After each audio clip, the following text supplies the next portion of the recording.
ఏమండి? జానకి, అవునండి, అవును.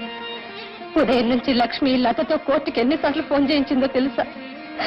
తన మీద ప్రేమతో తన కోసం అని అన్యాయమైన తీర్పు చెప్తారేమోనని మదన పడిపోయిందండి.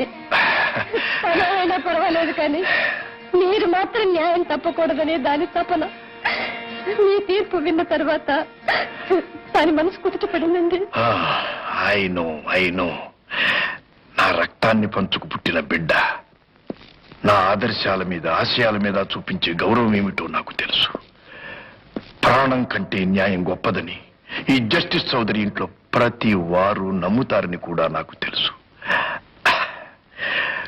మీ అందరి నమ్మకమే నాకు శ్రీరామరక్ష. నా వృత్తికి నన్ను కట్టుబడేలా చేస్తోంది. ఏమండి, కన్న తల్లిగా దాని కాపురం తలుచుకుంటూ ఉంటే నా కడుపు తరుక్కుపోతుందండి. జానకి, నో, దిగులు పడకు. గోపాల్ వచ్చి ఆ దుర్మార్గుల తరఫున మాట్లాడుతున్నాడు కానీ ఏదో ఒక కారణం వల్ల వాళ్ళ చేతుల్లో చిక్కుకుని ఉంటాడు. అందుకే అతను అలా చేస్తున్నాడు. ఏదో ఒక రోజున వాళ్ళ చేతుల నుంచి తప్పించుకుని బయటపడేటట్టు చేస్తాను.